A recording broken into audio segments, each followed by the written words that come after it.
You can read all the books. You can go to all the trainings. You can listen to the podcasts and whatnot. But like, if you don't have discipline for your business, it will not work. Have you read all the books, Colleen? Have you listened to all the podcasts? Like, what kind of social media training have you done? I'd be really curious about that, to be honest.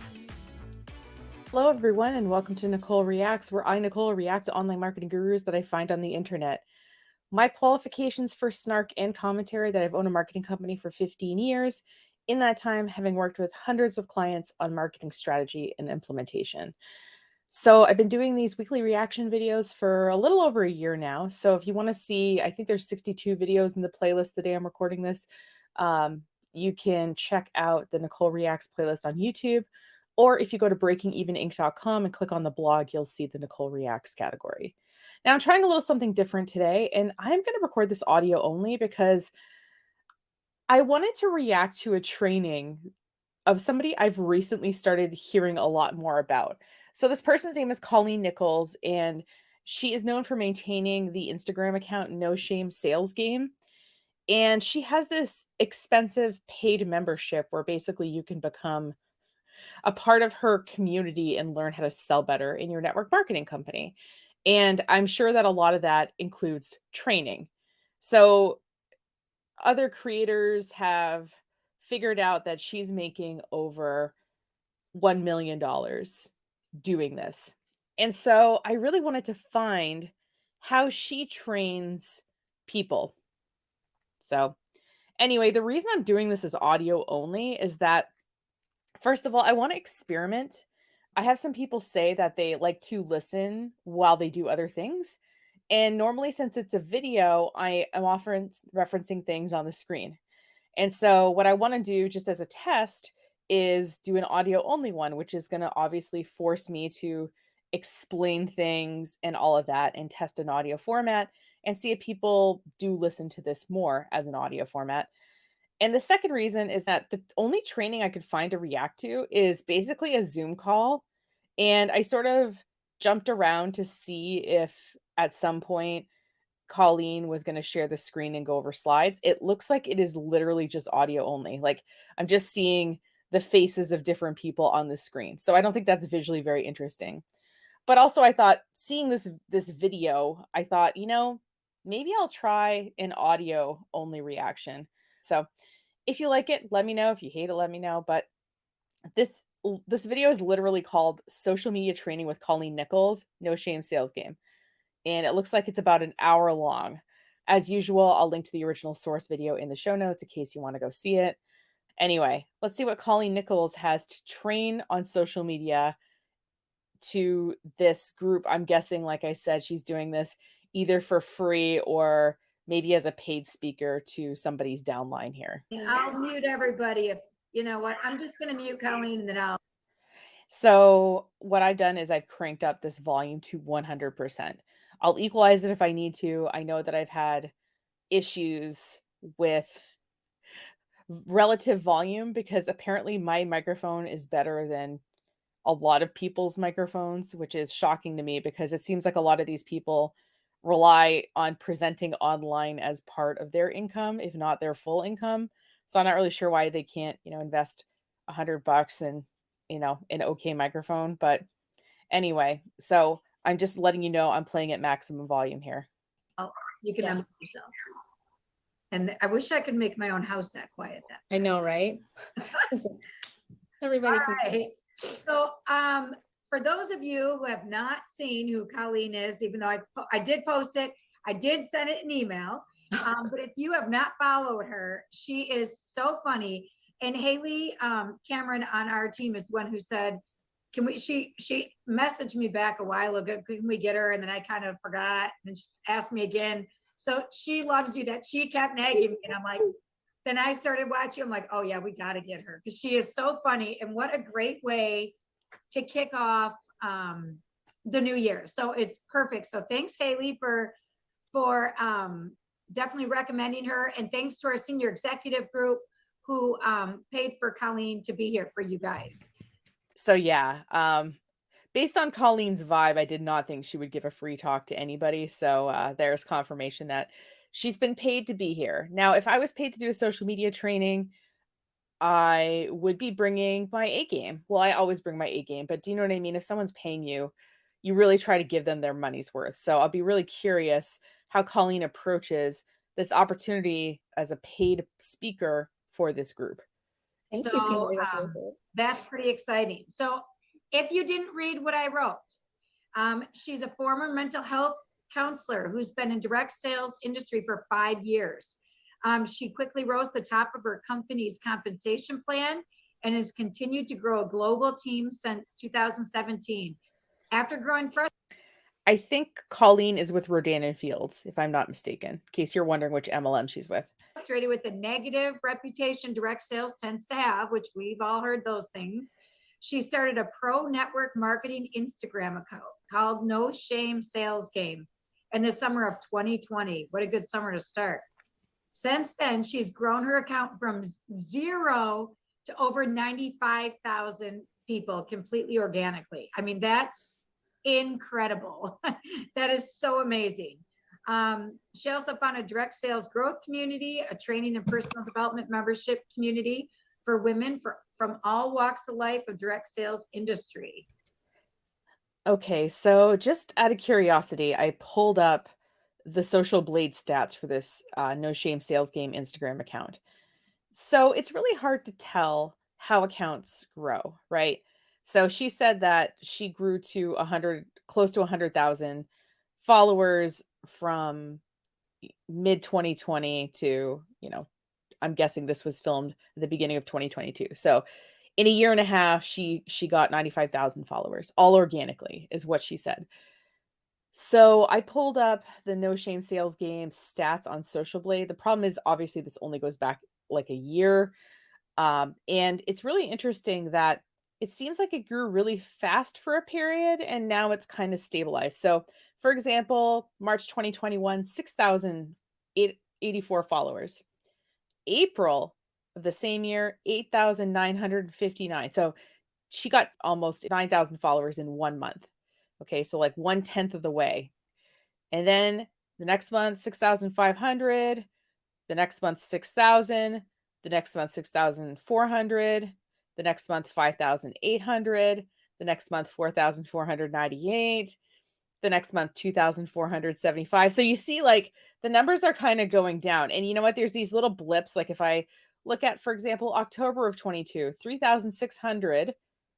But then November, it's 2,275. So it looks like the growth is kind of leveling off, which is looks like an organic account. There isn't like a giant spike here, but also I'm only looking at a year's worth of stats. So it's hard to tell whether she would have bought a bunch of followers at the beginning or not, or even just ran ads. So when someone says that they grew it entirely organically, I'm always a little bit suspicious because growth can happen in a number of ways and it's difficult to verify that growth has been 100% organic, especially when you have avenues to get followers through paying.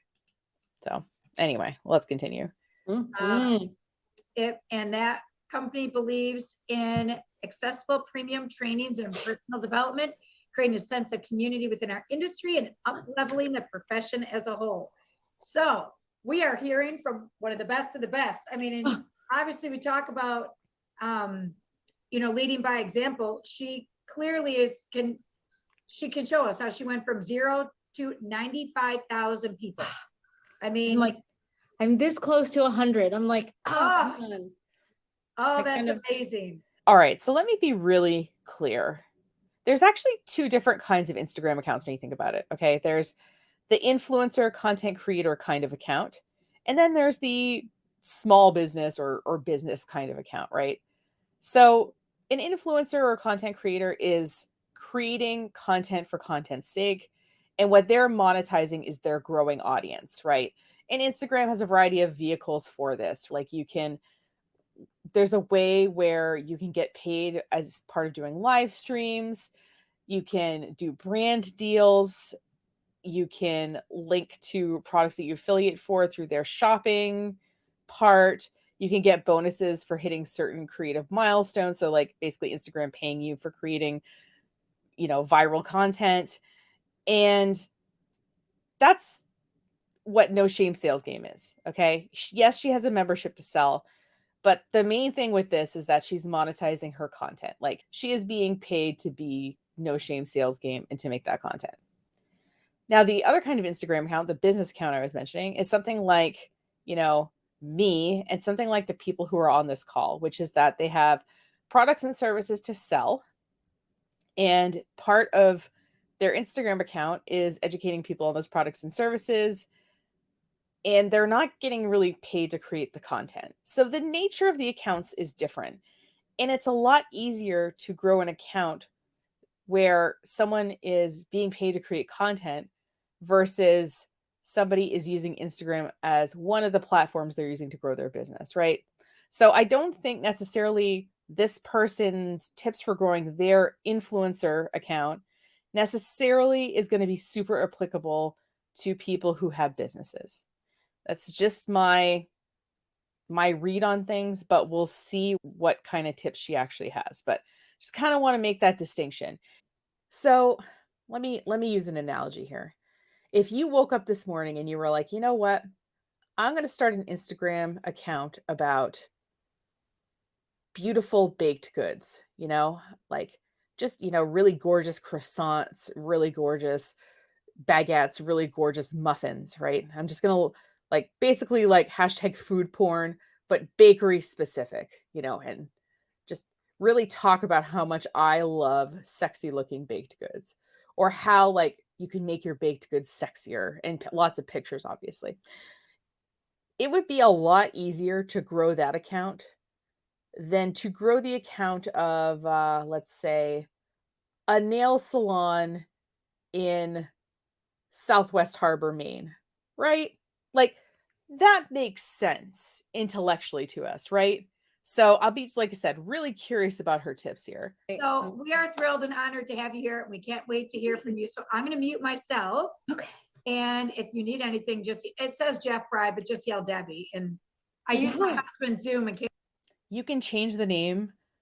When you enter the meeting, you can change the name. I've had a paid Zoom account since 2018. Okay.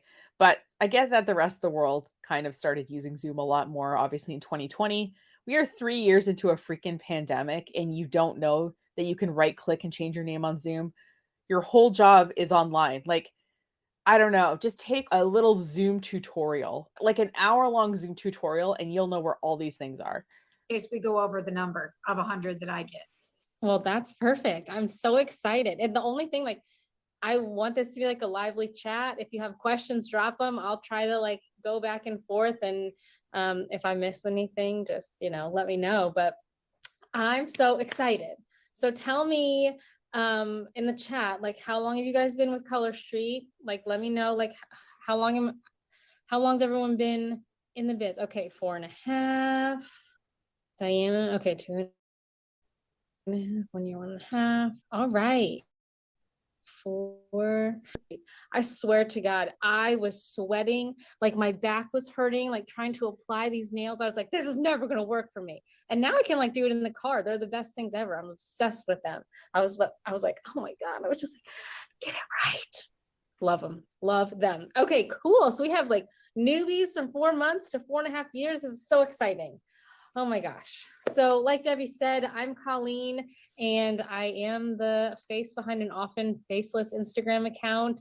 And yeah, when you said what a great time to start in the summer of 2020, I had my third baby in March of 2020. So LOL, haha, what a great time to be, right? So I was at home with a newborn and 2 other small boys, and my husband was like, why don't you Okay, so she just picked up what looked like a beer in a can and then put it down. So I had to go look up if this was beer or not. It's called Liquid Death, but it's mountain water that murders your thirst. So I just had to see if you're being paid to do a training and you're drinking, come on, but looks like it's just water. So false alarm there. you say what everyone thinks. Why don't you just start an account? And I was like, okay, whatever.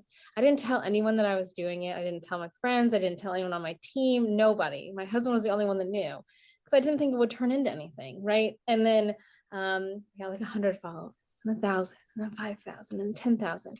And after a while, my friends started sending me no shame sales game posts. And they're like, have you seen this account? I was like, I have. And they're like, it sounds just like you. It is crazy. This person, I don't know who it is, sounds exactly like you. And I'm like, you are not the first person to say that. So I made it like 4 or 5 months before like showing my face on Instagram on that account, but it was fun while it lasted. And it's just been a really cool experience. But like we were saying, tell me in the chat, nod your head if you're on camera. And I always say, like, unless you're on the toilet or naked for some other reason, put your face on camera. I want to see you. It is so, I don't know who talks on Zoom very often, but like if it's like iPhone black screen, I'm like, oh, come on. I get nothing from that. They've paid you what they owe you. So you guys know, like, the anti-MLM people are out there. There's such a so many common misconceptions about this industry. And it's been my goal to kind of like set the record straight and kind of modernize what it is that we're doing, because no matter what company that you're with, it's just a smart thing to do. We're all selling all the time. So why not get paid to do it, right? Listen, I've owned a company for 15 years and I'm not even selling all the time. Okay. So the idea of having to be out in the world and feeling like you never get time off or that you can never stop selling sounds exhausting to me. It sounds like Colleen is 5 years into her no shame sales game with her network marketing company. I'll be really curious if 5 years from now she's still in it, because if you're selling all the time, you cannot keep up this kind of pace. I can almost guarantee it. So yeah, I've been in the field for 5 years. I'm with a company called Rodan and Fields. And I rose to the top 2% of the company. And by my third month in business, I've earned vacations, I've earned the car, I've been on stage for, recruiting and all that stuff. And it's just changed my life and I love it. And I want that for everybody who wants it. So, I wish she would have just stayed a therapist. She'd be making so much more of a positive impact. But what's interesting, I think, is that I've used social media to build both of my businesses. I've never had an in-person event. Of my directs on my team, 50% started as strangers on the internet. So you might look at my personal account now and say, oh, there's 13,000 followers. I didn't have 13,000 followers when I started my business. Okay, boom. So I'm glad that she's admitting that the account she uses for her business is actually much lower than the content creator / influencer account. Yes. And it all came from just like how I showed up on social media. So whether you are somebody who loves in-person events and social media is, secondary, or you're somebody who's really trying to use social media, it's such a valuable tool. And I just want to make sure that we're all using it correctly. So I'm going to talk about kind of the attraction marketing equation. So to be clear, I know you're not seeing this now, but we're at about 8 minutes of an hour and 4-minute presentation. And so the content is starting, I would say, now. So I'll be curious what portion of this she spends selling her community and what portion of this she spends teaching. So I'm just going to note the time now. If I say, oh, that's rude. If I say the phrase attraction marketing, like, do you know what I'm talking about? Yes or no? Yes. In the chat. Yes, we know what you're talking about. You're talking about putting things out there that attract the right customer to you rather than going and seeking out the customer directly. Like, you're baiting the hook and dangling it in the water versus, getting in the water with a spear and going after the fish. To continue with my weird analogies. No. Yes. No. Well, then just tell them what it is. No. Sweet. Yes. Some people said yes, some people said no. So just tell them what it is. Okay. Half and half. So like attraction marketing is essentially like Well, I'm just, from, what people think, it's like, I'm just gonna I posted about this Sharpie online. And so I did my job. Where is everybody to buy my Sharpie? I posted about it. I showed up, right? Like nobody here is Kylie Jenner. You might think you're an influencer, but you're not, right? So we have to figure out how to be like influencers as regular people, right? And if there's a celebrity on this call that I'm not aware of, my condolences, you're lovely. But for the rest of us, we're just normal people, right? So I'm going to talk about how to be that normal person and get influencer-like results without having to go viral or have a swipe up, even though it's not a thing anymore. So I primarily hang out on Instagram. That's my avenue of choice. I haven't been on Facebook in a little over a year because it was damaging my mental health. I couldn't stand it anymore. So I hang out on Instagram. But when I say Instagram, you can do this on Instagram or Facebook, Instagram, whatever. I'm just probably going to say Instagram. So I'm going to give you social media tips that are not platform specific. Okay, these are going to be general marketing platitudes here. I'm calling it now. But before we dive into that, okay, we're 9.5 minutes in, and all we've learned is attraction marketing is not what we think it is, which is just putting out the name of your product and waiting for sales. I'm going to talk about the unsexy part of this to just give my, disclaimer of how this works. You can read all the books.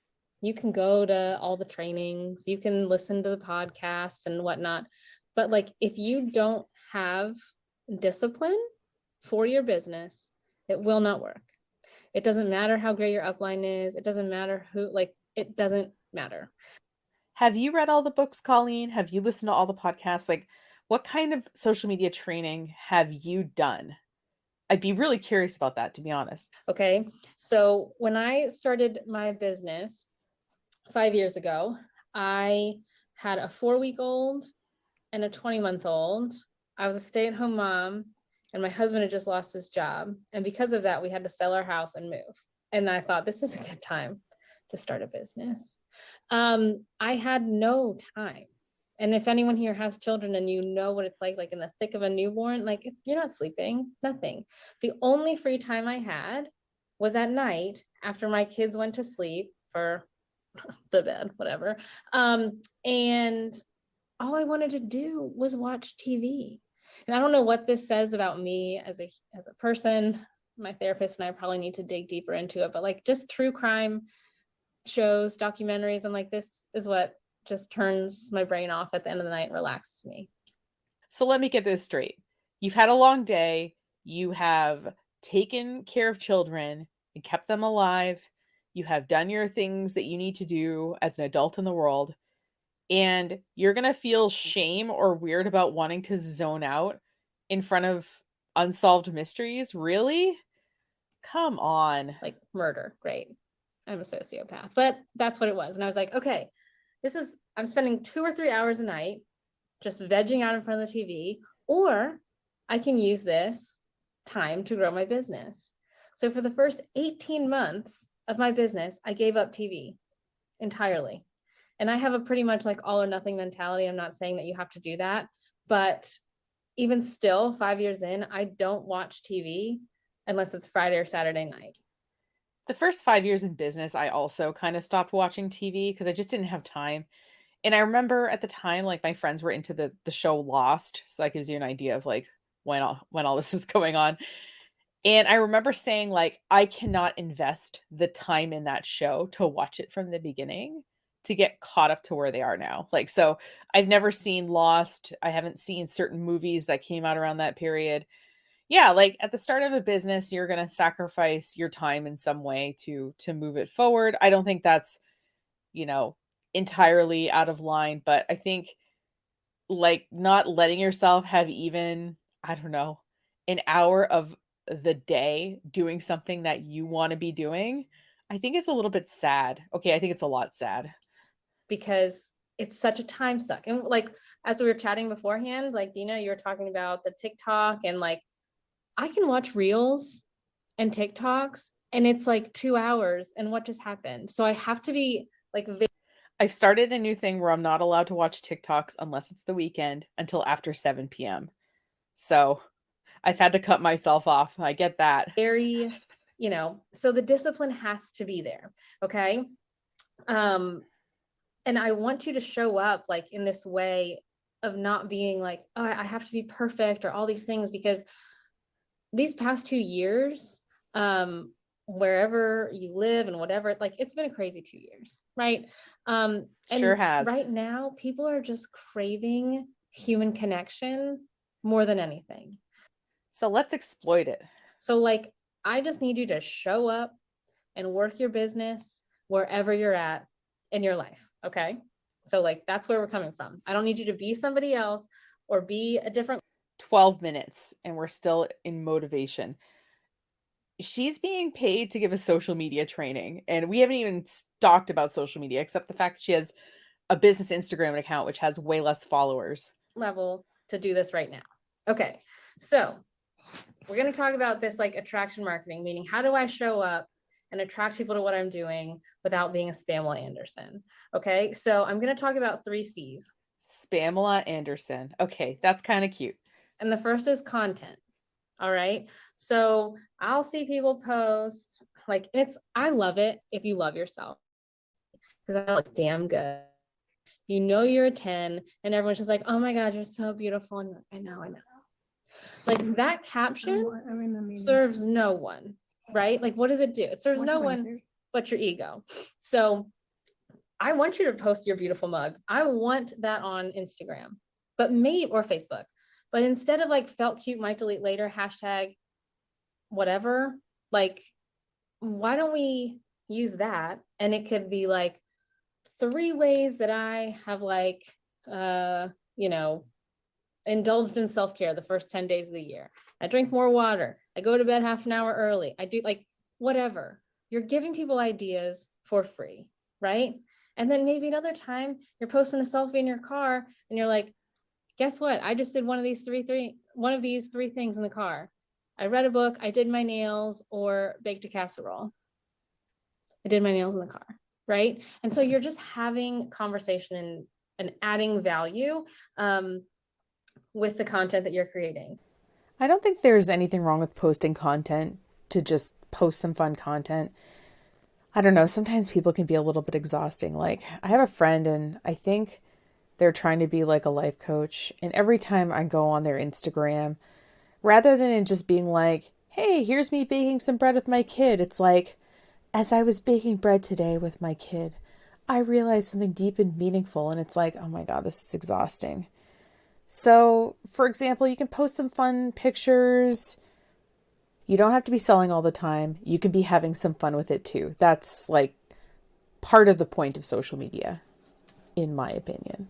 You don't have to be selling all the time or creating content all the time or educating people all the time. What you're putting on social media, I want you to like think in the frame of, is it shareable, savable, or taggable?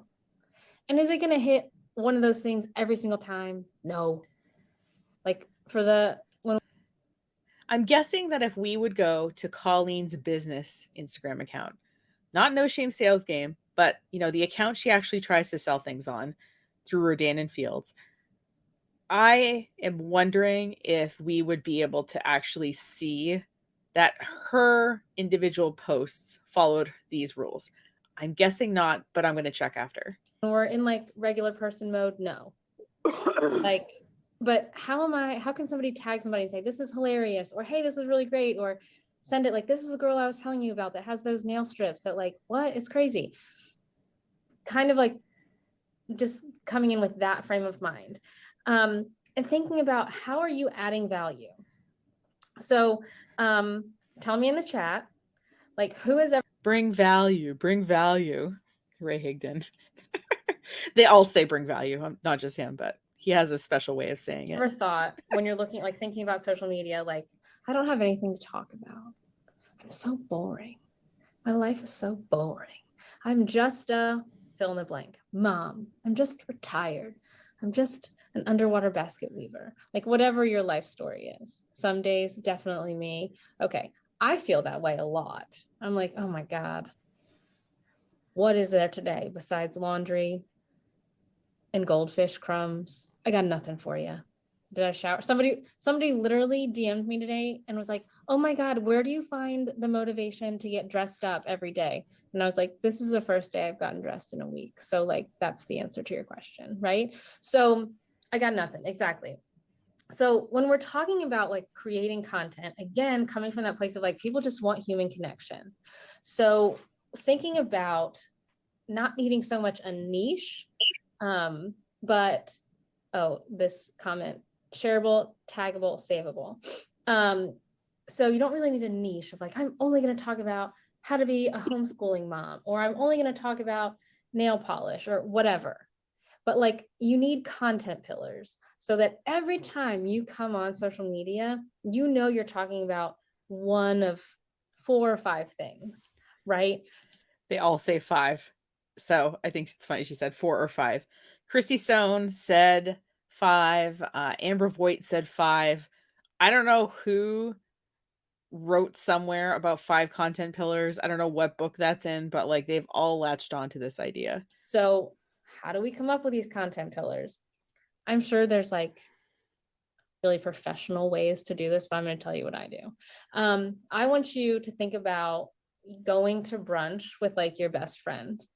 And if you're into bottomless mimosas, bring that into the visualization as well. Because like, you're having a good time. What are like the 4 or 5 things that you talk about with your best friend over brunch for like an hour or 2? Truly, like, sure, your family, your sense of humor comes in there. Is it fitness? What is it? Fitness is definitely not one of mine, but like, what are you talking about? Those are your content pillars. No, no. Me at brunch is different than me running my business. No one is paying me to be Nicole Willette. The only person who's really getting paid to talk about their favorite things is Oprah, to be completely honest with you. I'm guessing most people would think that what I'm talking about with my friends or family at brunch is pretty boring because most of it has to do with maybe people they don't know or experiences they haven't had with us. I don't know. Like, I really, no, this is not it. Not it. Not it, Because Colleen. those are the things that actually like you talk about, right? So things that can't go on social media, like, so you say, but I'm going to guess that you don't follow my personal account on social media because I do something called Question Box Sunday. Yeah, and you only have 13,000 followers there. You are not invited to talk at this thing because you have 13,000 followers that it took you 5 years to get. You are on here as hashtag no shame sales game. That's what you're here under. So saying how you have this stuff under your other account that's quote unquote less successful, their implication, not mine. I'm just saying, like, let's consider the source here. And I ask really inappropriate questions, and people give me the most inappropriate answers. Like, I don't, I'm amongst a mixed crowd, so I can't say it all, but like, just come and hang out and watch next Sunday. So she's saying that she posts a question and people give TMI answers. It's kind of what I'm reading into here. So she's not overly disclosing. She's just encouraging people who follow her to overly disclose. So she is asking other people to be vulnerable or oversharing, but it sounds like she is the one kind of setting up the conversation. So I don't know. I think that's a little bit gross. So, and yeah, Jackie, I'm going to try a new yoga studio class tomorrow. Like, should I post it? Yes. Hey, I'm going to a new yoga studio today. I'm kind of nervous, kind of excited. Who here does yoga? Do you do yoga at home? Do you do yoga in a studio? Do you like hot yoga, regular yoga? Like, my favorite part of yoga is the end when you get to lay there. Like, you can go to a restorative yoga class and just lay there. That's the kind of yoga classes I go to. Mine involve pillows and darkness and potentially falling asleep. That's my favorite kind of yoga class. So there's no such thing as regular yoga. There's like lots of different disciplines. And I feel like restorative yoga is a version of yoga. Okay. like that's my favorite part, you know? So yes, that's what you say. Like, you're having a conversation. Pretend that you're talking to your best friend every time that camera turns on. not your audience, not a crowd. I'm talking to my best friend Emily every time I get on there. And I'm like, yo, I'm hitting up a new yoga studio today. Hope nobody farts in class, like, whatever. That's what I'm saying. So, and that's the other part of this. So you have your content pillars. There's nothing wrong with having a slightly different voice in business. Like, I get that these reaction videos are pretty conversational. If you watch my tutorials, they're more, I don't know. I'm still sort of the lighthearted content creator that but it's okay to like be a little bit more professional in different kinds of marketing situations. But then how are you talking about it with your friends? Right? Because I'm not sitting at brunch with my friends saying like, cheers. Oh my gosh. I'm so #blessed to have had a baby in March of 20. I have said out loud #blessed several times, but I'm joking around. So that's funny. 20. Love and light. No, 0 out of 10 stars recommend. Like that was nothing went according to plan for that one. Literally, I was like, the logistics of this is going to be great. One's going to be in kindergarten, one's going to be in preschool. I'm going to be at home with the baby, with help. And the world was like, hold my beer. Nothing's going to go that way, right? So how are you talking about it? This is how you create your tone of voice and your content for social media. So it's funny because there's a certain kind of person online. I'm not talking necessarily just certain MLM people, but also certain, I don't know, health and life coaches and people who've sort of cultivated this persona online, for lack of a better word. And their marketing can kind of go in one of two very general directions. One is sort of the toxic positivity route, which she sort of just referred to here, the #blessed and a lot of beige and, a lot of script fonts about how life is messy, but, I'd rather live it with you than anyone else kind of stuff. And then the other end is more like lightly sweary, wine mom, sarcastic, I drink whiskey and #not like the other girls. But if you really think about it, #blessed and #mess are just two sides of the same coin. I don't know why we have to be so limited in how we talk online between these two voices. I'll be completely honest with you. Okay. That's all it is. I promise you. So that's how we're showing up. And then we have our content. We know what we're talking about, know how we're talking about it. And the only way to do this really is to like just do it and create your voice as you go. Yeah. And then Kelly, is this a personal page or VIP pages? Personal page, 100% personal page. I don't want you having a different account for Color Street. Why not? Why? Yeah. I'm going to get to that in just a second. Great. But it's more work for you. And when it's just Color Street or whatever, it then just becomes a commercial, an infomercial, because it's just. But that's what like real businesses do, right? Like if I was just constantly selling my shit on my personal social media, I wouldn't have any real friends left. Here's the thing. If you were a real business owner, you would have a separate business page to your personal page. Okay. And that's not to say you can't have fun with your business page. And that's not to say that you can't occasionally mention that you have a business on your personal page, but there should be some separation because otherwise it becomes very annoying to follow you as a person if you're constantly talking about your business. So I 100% disagree with Colleen here. I think that you should have a business page that is separate from your personal one. And again, there might be some crossover, but if it was continuously crossed over, you would lose friends real quick. Just Color Street. And while you might do a lovely job, people want to know and buy from you, right? Right. They need to know you. Exactly. So yeah, you can still have a voice and you can still have, ways of getting to know you on a business page. Like, why don't you just go follow some real small business pages and you'll see how they walk that line.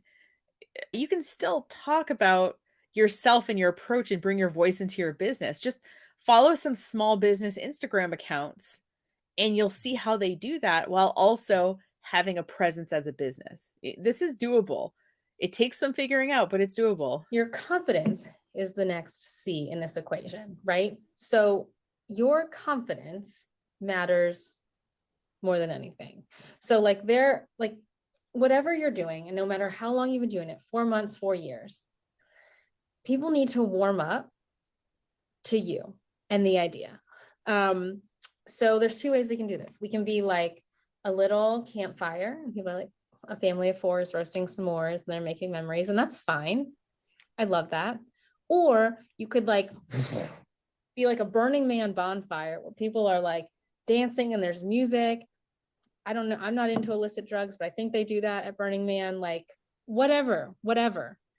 And people might not be like, oh, for sure I'm going over there, but they're like, what's going on over there? Like she's something. She's on fire about something. Not quite sure, but I'm gonna watch. And we all know those people who watch our stories and they watch every freaking story. They don't say anything. They don't respond to any polls, but you know they're watching. Yeah. And the reason they're doing that, which you said 30 seconds ago, is that you're telling people to have a personal account. And so when people are followed, right, by other people, they assume that they're getting to know you. They assume you're going to post content about you.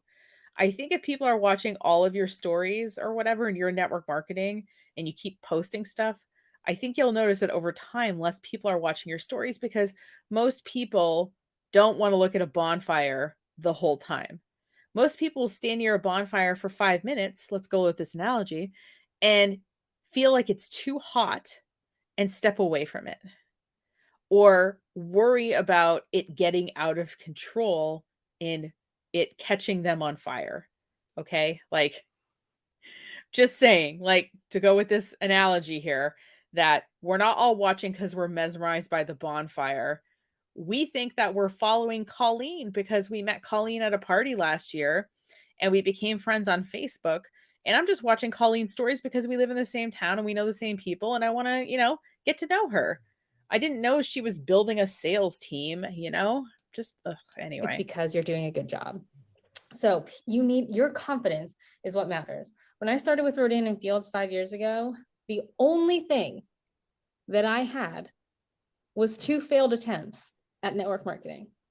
Like, not like I tried and then like I decided it wasn't for me. Like I tried and sucked so bad. The first time I bought a kit and then couldn't even bring myself to do anything because I was so nervous. Could not. And the second time I made like $100 and was like, yeah, no, this isn't for me. This is all smoke and mirrors. I hate it. It's a pyramid scheme. Not a pyramid scheme. I never said that, but like, this is dumb. So then when I decided to start this again, I was like, oh my God, everyone's going to know that I'm just a big fat failure. The average person watching this call, statistically, right now, 97% of them have lost money. So even making $100, she's already ahead of most people in network marketing. So when I got on social media, even though I was scared out of my mind and all I knew was that I was a failure, I was like, hey guys, great news. I just made the best decision ever. I have partnered with this chick over here who's a stranger from the internet who I'd never met before, but she's doing good things and I want to make $500 a month one day. $500 a month. That would be amazing. And that was my goal. That was my end goal, $500 a month. I can't imagine. And if she can make $500 a month, I can make $500 a month. And if I can make $500 a month, you can make $500 a month. So like, that is an income claim. But I know we're on a closed Zoom call, so maybe we're allowed to do that when no one's watching, but come on. Most people are not making $500 a month in network marketing. Statistically, you can look at all the income disclosure statements, and there's some companies who don't even release income disclosure statements. I wonder why. Why are we not all doing this? Because the world needs other things besides people selling products for companies that exploit them.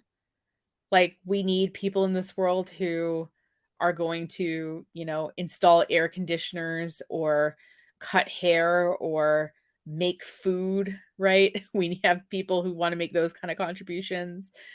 Um, People don't want to recruit people into the business. I think if network marketing was mainly about selling products and most money was made selling products, I think you'd have people who were interested in joining a lot more. But this idea of recruitment and having people underneath you, I think feels weird to a lot of people because your income is suddenly dependent on if these people decide to stay or not, or decide to join or not. And that's what makes it stressful because anytime you involve someone else in any aspect of your life, all bets are off because they're a whole ass separate person than you. So, yeah, there's plenty of reasons not to join network marketing. I could keep going on, but I will stop for the sake of our collective sanity I here. didn't. And then I would get off and like puke because I was so nervous. But in that first month in business, before I had earned a paycheck, I enrolled 4 people on my team and sold over $500 or $5,000 in personal volume. Okay, so listen to her. She enrolled 5 people and sold $500 of product. I wonder which part of that earned her more money, the recruitment of 5 people or the $500 in sales. I think we can guess which one, right? So like, because I was excited, I was confident that the decision that I had made was going to work. Why? Because I was just tired of it not working. And that's right, guys. The reason that you're not successful at business is because you're not confident enough. It has nothing to do with the economy. It has nothing to do with how many other people are selling the exact same product you are just within your hometown, for example. It has nothing to do with supply chain issues. It has nothing to do with the rate at which you're taxed versus, how giant corporations are taxed. You're paying more tax than Amazon, for example. But it has nothing to do with that, guys. It's just your confidence. That's why you're not successful. So, oh, I hate this. So just 5 minutes ago, she was like, "Oh, toxic positivity is gross." But basically, she says underpinning everything, you have to have toxic positivity about the success of your business to be successful. So you have to think it, but not say it, I guess. I don't know. It's so I was gross. like, people are going to watch me. People are going to judge me. That's what I was saying. I mean, they are. I mean, people are watching and judging generally, but they're not paying as much attention to you as you think they are. People are going to watch you and people are going to judge you no matter what. So like, you might as well give them a good show. That's literally what I told myself. Yeah, and most of them have something better to do than to continuously judge you for what you're doing, I'll be honest. I was like, they're going to watch. So like, let's make it good. Why not earn those vacations? Why not earn that car? Why not? I could do it. You can also just make money and buy whatever car you want and make your own money and go on whatever vacation you want. Even though I had no proof that I could, I just decided. So for anyone who's sitting here and maybe you're like, I don't know, or I'm nervous still, or I am telling you that the confidence, people buy a feeling first and a product second. So it doesn't matter how awesome you sell me this pink Sharpie and how it doesn't bleed through and how it writes so smoothly on the paper and how it's literally the best thing, doesn't smudge for my fellow left-handers. If you're like, hey, so there's this Sharpie and like it's the best and like it doesn't like it doesn't bleed through the paper, but like nobody's gonna care. Nobody's gonna buy this pen from you. But if you were excited and you were like, what? Left-handers, it doesn't smudge. Oh my God, it doesn't. So basically, fake extroversion, even if you're not extroverted. Go through the pages. That's like the worst thing about Sharpies. Like, you have to be excited and then people will buy it. Okay. So, and this is where I lose people, but I'm not here to tell you what you want to hear. I'm here to tell you what you need to hear. So just like strap in and stay with me. I want your face on video every day in some form or fashion. I know, I see you. Is it Dar? I see you. Like, I know. It's all right. Stay with me, sister. It's for a reason. So I'm going to guess. So social media is prioritizing short format video right now, right? Under 60-second videos. You've noticed Facebook has launched Reels, TikTok. I mean, you basically can't go on any website without seeing a short video of some sort, right? So one way around that, obviously, is for you to get on camera. But one of our clients is a catering company, and the owner is like real behind the scenes. She does not like to be on video, which I totally get. So we're using clips from events. We're using audio from her.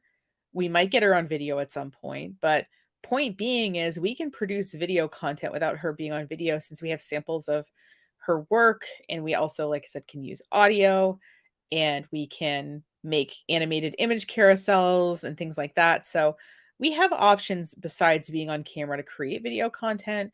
But obviously, I guess the easiest way to get video content if you don't have it to work with is for you to get on camera. So I think that this is where she's going with it.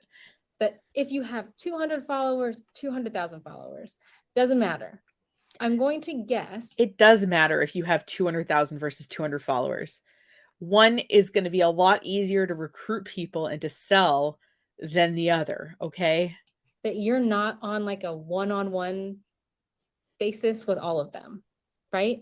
Some of them are people that you haven't seen since middle school. Some are old colleagues you haven't seen in 5 years. Some might be people you met at your cousin's wedding 7 years ago and you had too much Chardonnay and you're like, you're pretty. No, you're pretty. And then you like follow each other on Instagram and you've never actually met again and you don't know each other. I think my most random one is I met this guy on a plane and it wasn't like that. It wasn't like a romantic thing. It was just we had the really good conversation and he was like going to see his girlfriend and we just like really got along well and we're still friends on Facebook to this day. I've met him once. If that's the case, if you're posting just static posts and you're like, happy Easter, hashtag he is risen, and like it's a picture of you and your family, it's beautiful. They love that, but they're not going to get to know you through that. Or if you do your nails and you're just like posting a nail fee and that's all, they're not going to get to know you. So video expedites the know, like, and trust factor because they see you, they understand your mannerisms, they hear your tone of voice, they hear your excitement, they get to know you. Now, to be fair, Colleen is very comfortable on video. I mean, she seems to be here anyway. You can hear in her voice. And some people just really aren't comfortable on video. So I don't know. Like I said, I think I see where the idea is coming from, but I can also see why it would be difficult for some people to want to do this, especially if they're shy. That said, maybe like it would be difficult to be a salesperson if you are pretty introverted, I think, honestly. But yeah, anyway.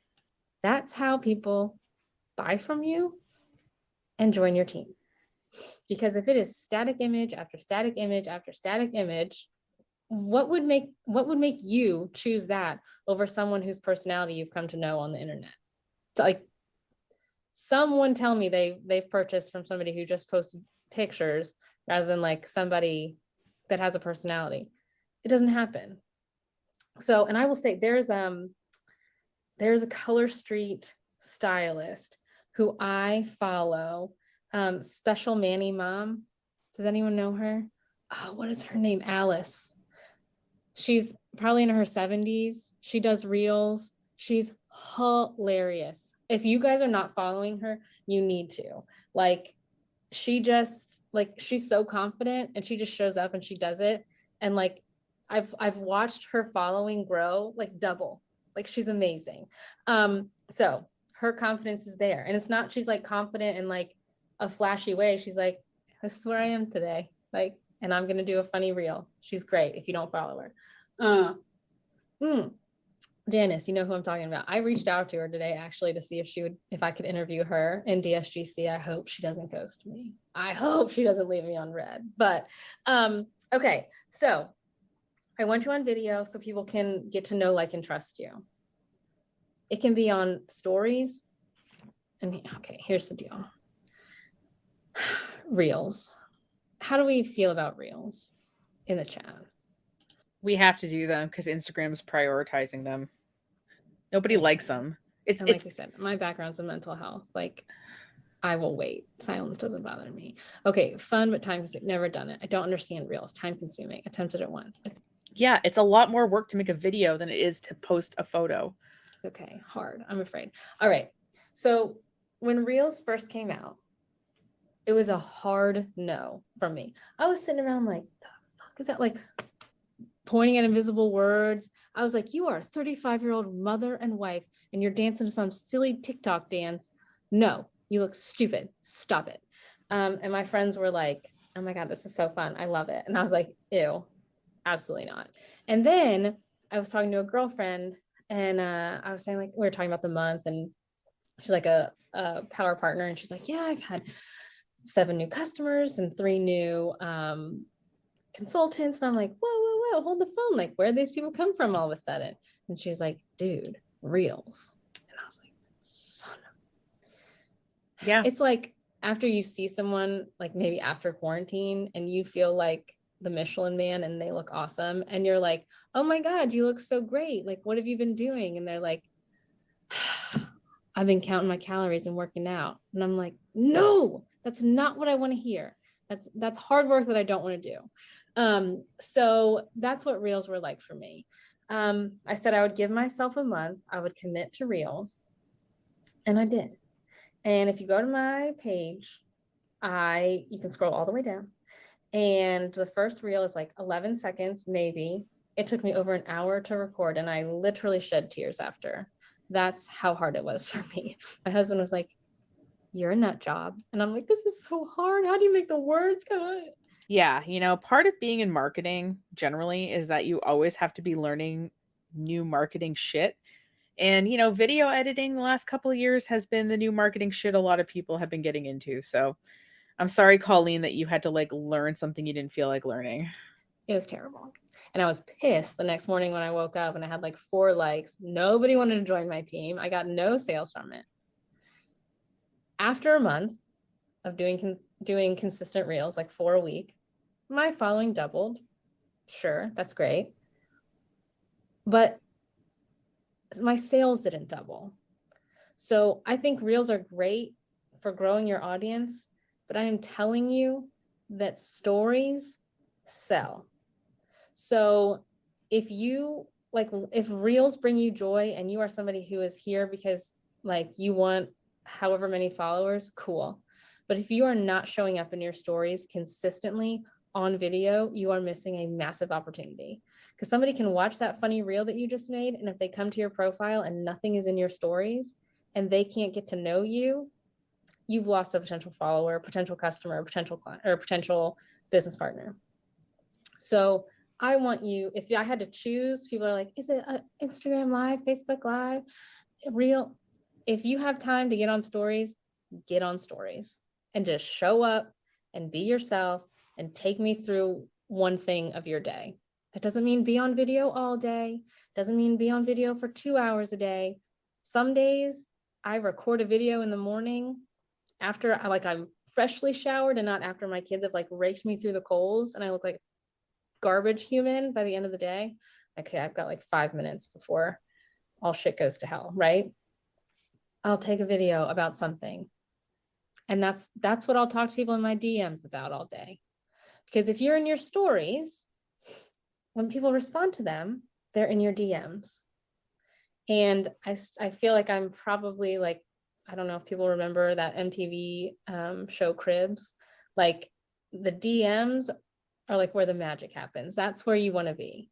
If I'm having a conversation with anybody about anything and I'm in my DMs, I can have conversations about this plant, that pen, that whatever. And then they're going to say, oh my God, I love that nail color. Oh yeah, it's Color Street. Have you ever heard of it? I'm going to bring up something that Colleen is glossing over here. Now, in network marketing, you are selling products, right, for a larger company, and people are buying them from you. So what you're trying to do is sort of build rapport and relationships, right, with people. And, part of what they're quote unquote paying for working with you is, you helping them figure out what products are going to work for them, or maybe you helping them place the order, or you checking in with them and making sure that they're happy with the products, that kind of thing, right? And having all of these conversations is incredibly time consuming. Now, if you're an e-commerce business, whether you're a big e-commerce business like Nike or whether you're a much smaller e-commerce business like, I don't know, my clients who are coffee roasters or my clients who sell hemp tinctures and balm on their website, right? Either way, when someone sees a piece of marketing content, if they see something they like, they can just go right on that website and buy it, right? You can just link right to it. But with MLMs, like you have to like cultivate all these relationships through messages, which to me sounds exhausting.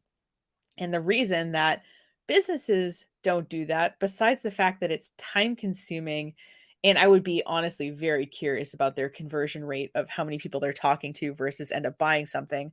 I would think it's pretty low.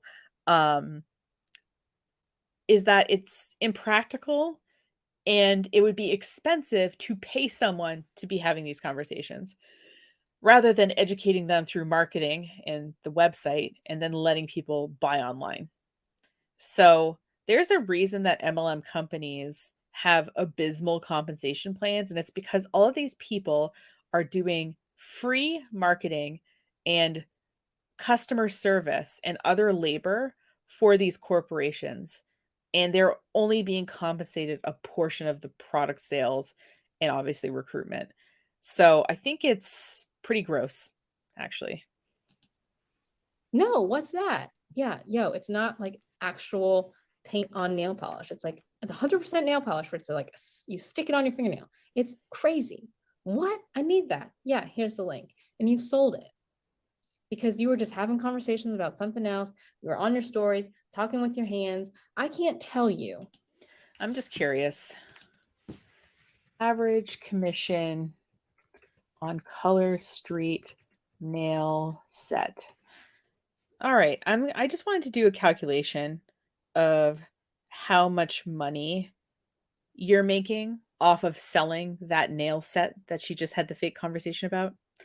So, according to Google, Color Street nails are between $12 and $16. So, let's say that you sold a $16 set of nails, okay? The base level of the compensation plan says you get 15% of personal volume.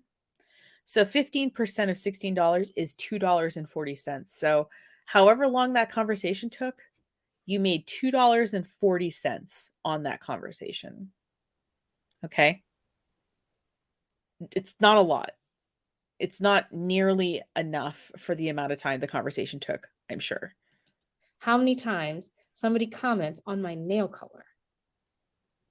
People are watching your nails if you talk with your hands, and they just love it. And they will comment on it and you'll say, it's $11. Duh, that makes sense. Right? So I want you, and like when you're showing up in video, and I feel like I kind of missed this, but like when you're showing up, however you are, you're giving your audience the permission to do the same thing. So if you're showing up and you have a ring light every time and you're always perfect and nobody's making any noise in the background and your house is pristine, your audience is like, I don't have a perfect house. I don't always have makeup on. And to be really clear, again, because you can't see her, Colleen is in a very clean house. She is very well lit, and not one person has come and interrupted her during this presentation. What I don't understand is why she couldn't have just made a handout of these notes and like say, hey, I'm going to talk a little bit about this stuff, but I put together this handout of what I'm talking about today. I'm going to put the PDF in the chat so you can download it. I don't get, she got paid to give this presentation and there's been absolutely no visuals whatsoever. I don't wear a ball gown at 2:00 in the afternoon. I could never be that, right? But if I'm showing up in my car or there's a kid whining in the background or whatever, people are like, oh, I could do that. Oh, I can also ignore my children. I could do that, right? So that's kind of like when we're talking, I'm kind of like going back to content, but like that's how you're showing up. And I want you giving recommendations about things that have nothing to do with Color Street. I want you selling stuff that has nothing to do with what you sell. So if I want everybody tomorrow, I want you getting on video and I want you to sell something that has nothing to do with Color Street. What was the last thing you ordered on Amazon? For me, it was this t-shirt. I sold probably 15 today, right? I sold 15 today because I have an audience of 100,000 people. Okay. And she's making like 3% commission off that t-shirt. So she maybe made like $50 or something. So I know she's acting all baller here, but come on. So what did you buy most recently? Get on there, tell people why. And that's that. And so if we want to take this energy and use it for something else, do this and talk about a small business you bought from. Not Amazon. Talk about a small business that you've supported. Maybe a BIPOC owned business, maybe a woman owned business, maybe just a small local business that you think not only could use the money from a couple more orders, but would actually be grateful for you doing so. if I'm constantly giving great recommendations, when I talk about what I actually sell, why wouldn't they pay attention to that? Why wouldn't they listen to me? Because everything else is a solid recommendation, right? And I also want you asking for recommendations. Hey, has anyone watched a new, murder documentary right now? I actually just started one, The Murders at Starved Rock on HBO. It looks wild if anyone wants to watch it. So has anyone watched a new murder documentary? I'm looking for a pair of mom jeans that doesn't make me look like I'm wearing a diaper. Okay, at the beginning of this whole call, her whole thing was, we sell all the time, we might as well get paid for it. So what she's saying is, oh, I want you to sell something for free right now without getting paid for it. Okay, I'm cool. looking for a sippy cup that doesn't spill when it, whatever. This is so crucial because A, people are in your DMs, and B, you're modeling what you do. So then when you're asking for all these recommendations, I call them recommendation Ritas, and they come out of the woodwork. They're like, here's a recommendation about a true crime doc. Here's a recommendation about a pair of jeans. Here's a recommendation about a t-shirt or whatever. And then after a while, you can be like, Rita, dude, that documentary was so crazy. I can't believe the husband did it. Shocking. Those, whatever, loved it. You know what I do with Color Street, right? Oh, why have we not talked about this? I literally gross talk about what I like and I send people links and then they buy it, just like what you did. Have you ever thought about making money off your recommendations? So poor Rita is like, oh, I'm just helping people. Like when I see a question online and I know the answer to it, I'm just helping them. And now Rita is like, oh, Rita, this altruistic sense that you have to help people with your knowledge. Have you ever thought about exploiting that? Ugh, gross. Oh yeah, I have, but I don't want to be pushy. Yeah. I don't want to annoy people. Yeah. Rita, do you think I annoy people? Yes. No, not you, Colleen. Just everybody else. Sure, whatever. Yeah, not you, Colleen, because I'm not going to tell you to your face. What if you could do it without annoying people? What if I could show you how to do that? Like me. Would that be worth making some extra money on the side? Well, yeah. I think you're annoying and I didn't say it, but now you're sort of forcing me into a corner here. Okay, let's go. So you're having... It's not going to be okay, let's go. I love these fake conversations these trainers have, acting like this could be a real conversation in any lifetime. Oh my God. These conversations as a normal human, and it's part of your everyday content to ask for recommendations, to give recommendations, to constantly be having conversations in your DMs, and it will convert to sales. Easy. And then how much time do you devote to Instagram? I spend most of my working time available on Instagram. So I'm either creating content, and meaning showing up in stories or responding to DMs. At this stage of my social media, I get a lot of DMs every day. So I'm going back and forth and having conversations, and that's my income producing activity. Like that's how, I mean, at the beginning of my business, I was doing 10, 15, 20 reach outs a day about Rodan and Fields.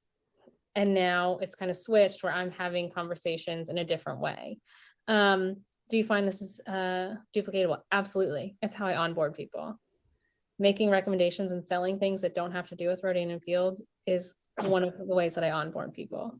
Because if you can see how easy it is to sell this t-shirt, you can see how easy it is to sell skincare, nail polish, hair care, whatever it is. So being on Instagram for, you know, if you have 20, I mean, at the beginning of my business, I only had maybe 45 minutes a day total that I spent doing this kind of stuff. And it's just evolved over the years as it's become my full-time job. But so it doesn't have to be a ton of time. It doesn't have to be a ton of time, except it's my full-time job. Come on. Just have to be consistently showing up. And so you're having these conversations with people. So when I was in college, attendance was between 5 and 10% of your grade for a class. So that meant that 90 to 95% of your grade was going to be, you know, tests and projects and other things like that. So even if you went to every class, maybe that would bump up your grade from like a B to a B plus or something, but it wasn't going to really move the needle.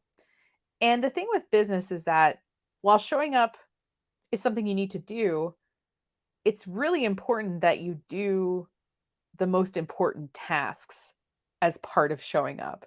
So it's not getting there, it's what you do while you're there. So that's kind of what I'm talking about with, do you get a lot of solicitors? You get a lot of trolls, but not solicitors. No, I don't get a lot of solicitors. People hate me on the internet though. Do people hate you on the internet, or do they challenge your beliefs? Do people hate you on the internet, or do they ask you to prove statements you've made? Okay. So if you are listening to this and you have a different opinion than me, you're welcome to leave a comment. I'm not going to delete any comments that are different than my opinion, as long as they're respectful. So I'm really curious what Colleen would think of as a troll. For me, a troll is not someone who has a differing opinion than me, and it's not someone who challenges me in my comment section or otherwise to back up something I've said with facts or receipts or whatever, right? To me, a troll is someone who's being mean for the sake of being mean. But if we look at Colleen's comments, which we'll do after maybe this video, I'll look at some of her more recent posts that have caused controversy. I'll read some of the comments, and you can tell me whether you think it's just somebody who has a differing opinion is trying to educate Colleen, or whether you think it's someone who is just genuinely trying to be mean because they have nothing better to do. That's to me what a troll is someone being mean without anything better to do. Like people wanting you to buy their products. No, I don't. Nope, I don't get that. I don't get that very often. Do we need to know how to video edit? No, I don't know how to video edit. Do you have a virtual assistant? Video edit. Well, how do you think the text appears on the screen? How do you think the music goes behind the video that you're dancing to? Like, yeah, you do need to know some light editing. You can say you can know some light editing. It's not that hard. I use this app. Or you can do some light editing. There is editing tools within Instagram. She just mentioned, like, I didn't know how to put text on the screen. What does she think putting text on the screen is? That's part of video editing. What she could say is, yes, you will need to learn how to video edit. I use something called CapCut, and you can do this, this, and this with it. There's a really great tutorial that I made on my Instagram account. I'll link it in the chat. Whatever, you know what I mean? Like, there's so many like better ways to answer some of these questions than the way she's answering them now. For direct sales growth community, I have a virtual assistant, but not for Rodan and Fields.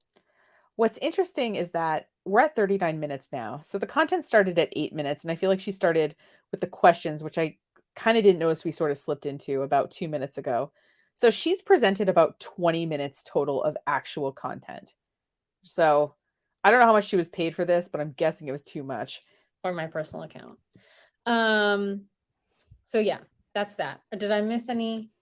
How do you give yourself any time days off? That's a hilarious question. I don't. No, just kidding. I have to leave my phone in different rooms that I am not in, because I can always have my office with me. I have to create those boundaries. So it is, I time block. So I know I'm going to spend X amount of time in my DMs.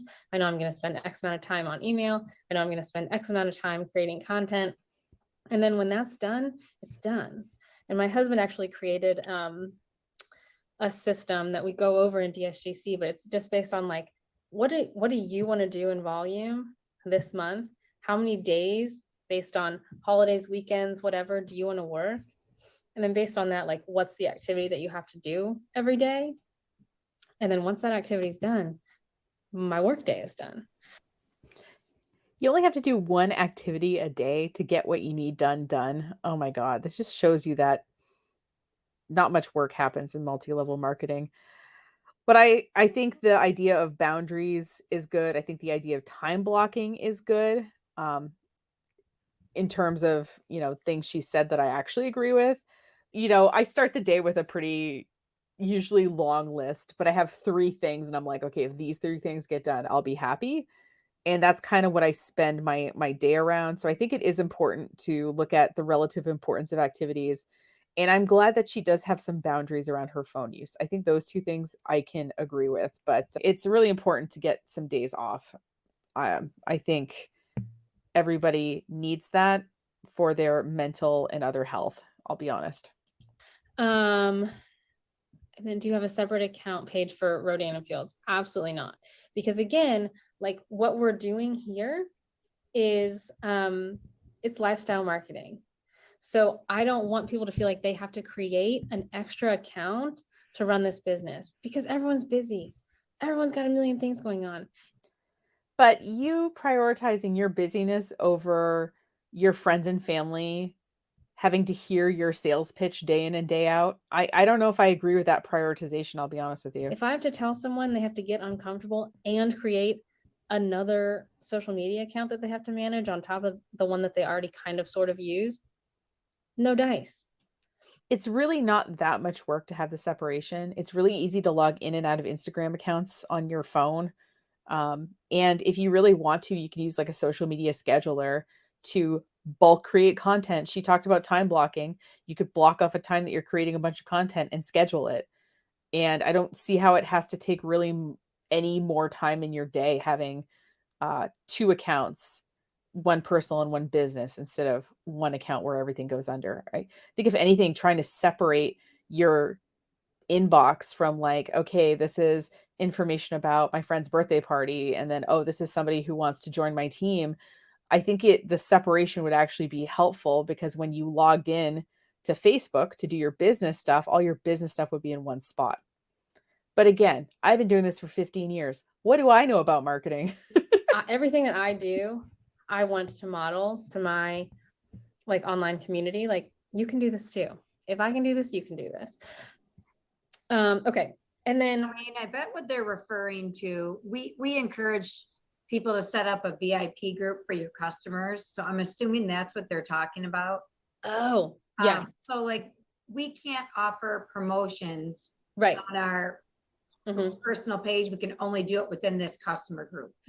But from what you were saying earlier, you would attract the people from your personal page, turn that down. get them in there. So you're doing the lives out there, and your customers are getting to know you differently. Yeah. So I don't know why they couldn't just have a Zoom producer on here that was just keeping people muted.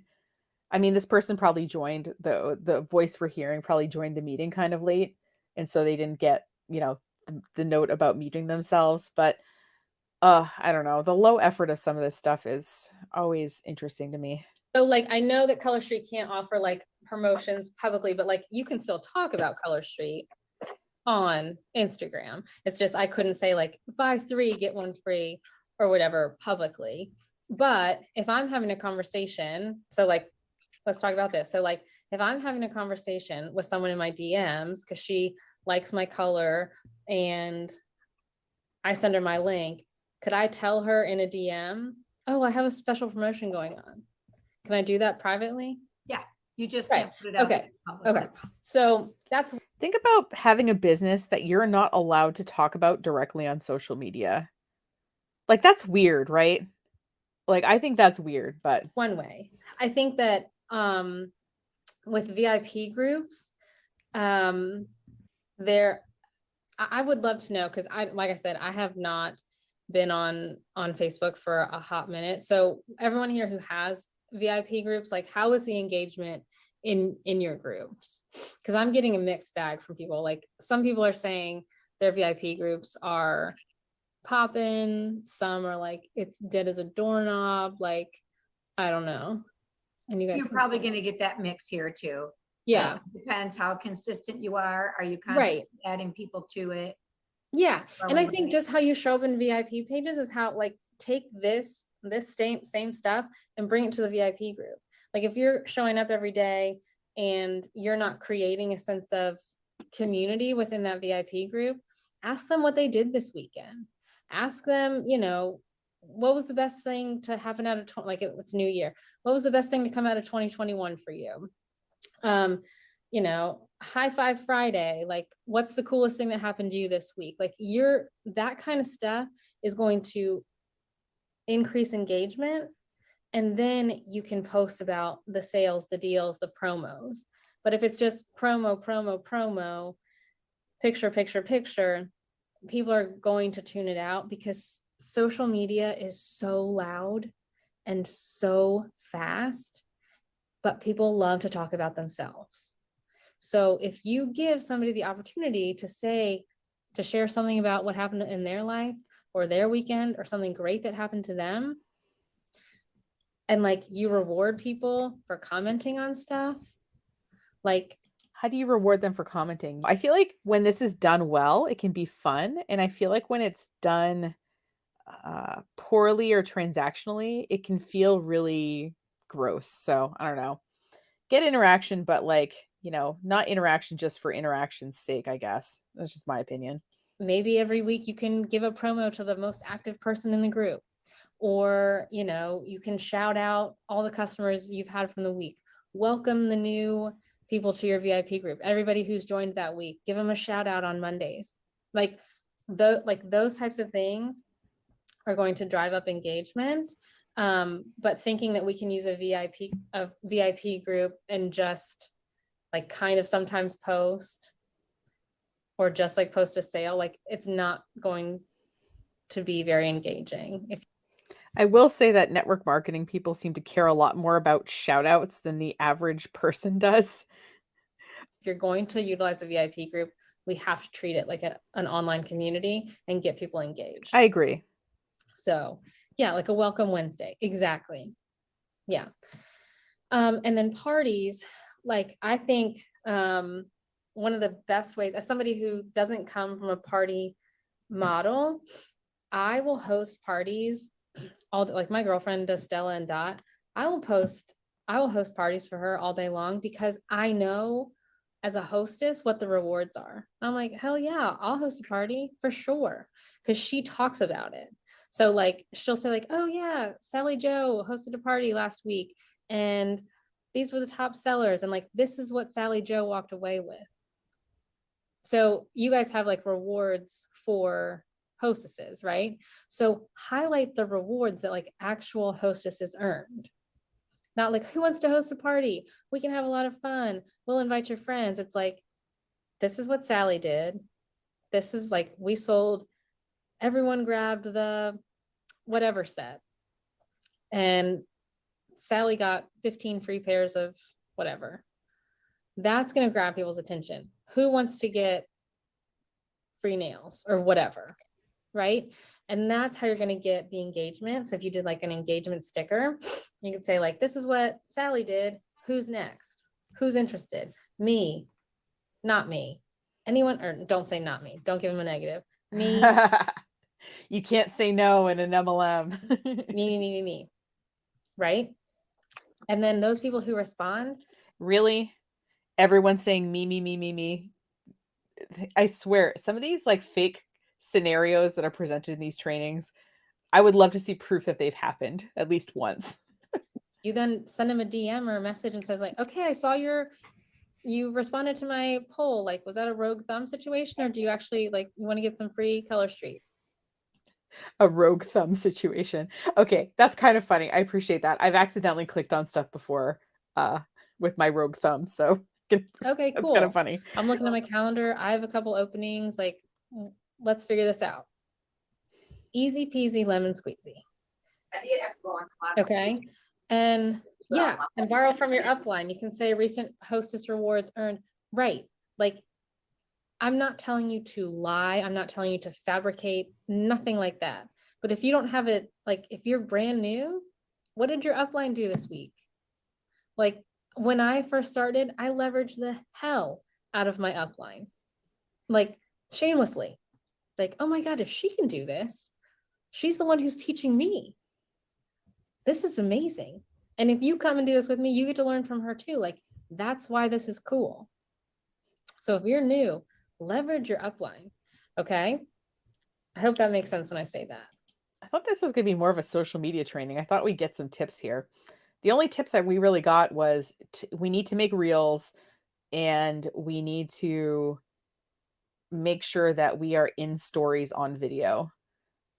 If we're going to only do one thing, and to be responsive to DMs and to post consistent content. That's the only thing that I've gotten out of this so far.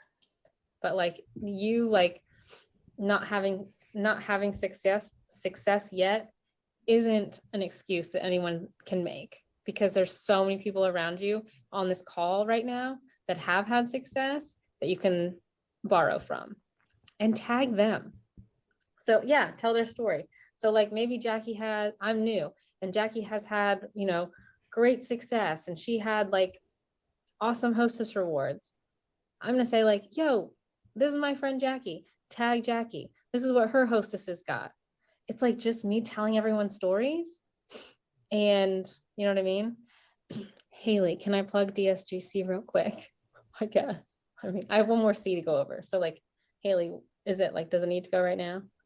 No, just by the end of the. Okay. I just have one more. Can I please plug your program for $365 a year while you're being paid to give a training? Ugh. Okay. So the 2 C's are content and confidence. So I'll be curious. I guess the 3rd C will be consistency. That's what I'm guessing. Okay. And then Belinda, how long should the story be? Short. 2-3 slides. Anytime you can use like the real person's photo, like Haley did this. This is what she got. Like instead of just like a post or text, I was like, my friend Sarah, show people. Okay. And if you can be like doubly awesome and you can get the person who just hosted on, like interview them on Facebook Live or Instagram Live or in your VIP group and say like, okay, like we had your event. Like, what did you think? Was it easy to invite people? What did you walk away with? And then people are going to see that. Right. And I think on Facebook, you can't go like dual live now, but if you use, there's a service called like Be Live. That's something that I've used before, but yeah, you can use streaming software to have multiple people go live to a Facebook page or different YouTube channels at the same time or whatever. I use StreamYard. There's tons of them. I'm sure there's newer things since I've been on Facebook. Okay, and then the last thing is consistency, right? Haha. So called it. Exactly. Then you tell her, you're great at this. You're selling. You're natural. You should do this. So, oh my God, this person just did you a solid and let you host a party at their house.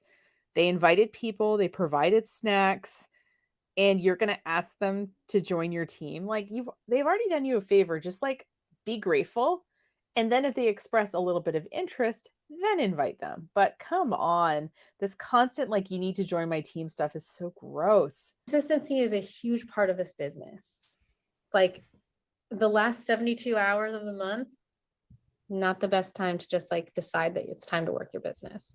I've had people be like, oh shit, it's the 27th of the month and I haven't done anything. Let me like commission breath, foam at the mouth, slide into DMs left and right, like trying to make a few sales so I can earn a few bucks.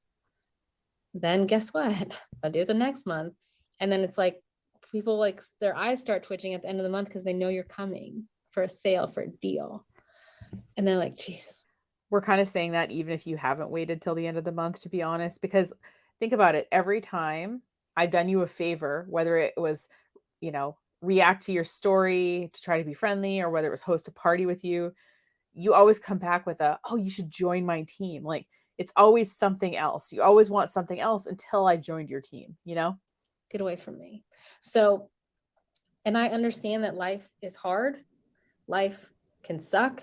Life can be overwhelming. But as somebody who is their own boss, there's a very fine line between giving yourself grace and making an excuse. And again, not here to tell you what you want to hear, here to tell you what you need to hear. It's very easy. I mean, I have, from my own example, I have a diagnosed anxiety disorder. Sometimes it's really hard. And if I am feeling anxious and in my head and like spiraling, it's really easy to say like, I just can't today, right? And maybe today I can't. And then the next day, it might be really easy to be like, yesterday was hard. And like, today is just like, I'm the hangover from the hard and like, I'm just tired. And then the next day it's like, well, I'm just like kind of behind now with the kids and the laundry and this and that. And then I'm behind still. And like, okay, I'll get back to it. And then before you know it, it's like the 20th of the month and I haven't done anything because I had a bad day on the 3rd. Imagine that you have an actual medical issue and you're being told by a trainer that, address the medical issue, but like only to a point. I mean, I get what she's saying, but we see where this is a bit toxic, right? Right? Like we've been there, we've done it. And it's like I let a whole month almost get away from me because I had a bad day. Have your bad day. Please have your bad day. Have your bad days if you need them. But I need you to like get back in the game as soon as possible. Because if you don't, if you think it's hard while you're working, try to stop for a month and then try again. Because that's hard as fuck. So I think the reason that they put this pressure on themselves and on the people on their team is that when you step away from something, you usually get some clarity about it. And so in telling the person, okay, don't take too much time away or always keep, at least one foot in the door, they never get a chance to step back and kind of think more about it. I think that's part of the reason for this mindset. But gosh, it's got to be really tiring to feel like you need a break and not feel like you can let yourself take it. That's hard. So choose your hard.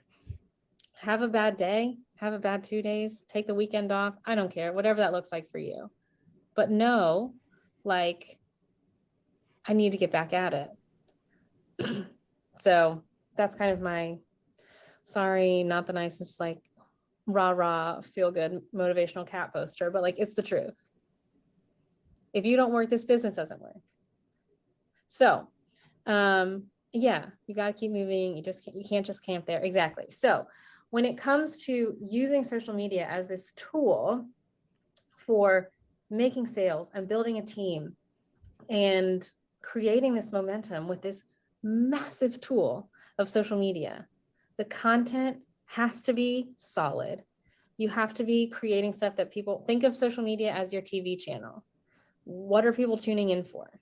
What are they going to watch? And Color Street, that's the commercial. And make it like Super Bowl commercial. Make it good. Make it so people want to watch. But like your social media is you and you connecting with people. Color Street is a commercial. Okay. So your content.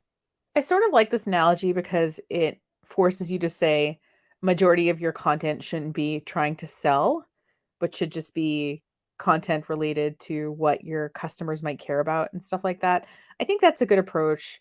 Again, the jab, jab, jab, right hook model from Gary Vee, where, you post 3 pieces of educational, funny, or generally useful content. And then the 4th piece of content you ask for the sale. Jab, jab, jab, right hook. I think that's what she's espousing here, but I kind of like the analogy. I'm not going to lie. Content matters. You have to have confidence in what it is that you're doing. And even if you have to fake it in the beginning, like I did, that's okay. It will come. All right. Because people buy a feeling first and a product second, like I said. And if you're just kind of and not really that into it, nobody else is going to be into it. You have to be your own hype girl for most of the time. And then lastly, you have to be consistent. This business doesn't work If you don't if work. you just kind of sort of sometimes show up. Because if your audience is left thinking, hey, does Colleen still sell that stuff? I don't know, but I know Jamie does because she shows up all the time.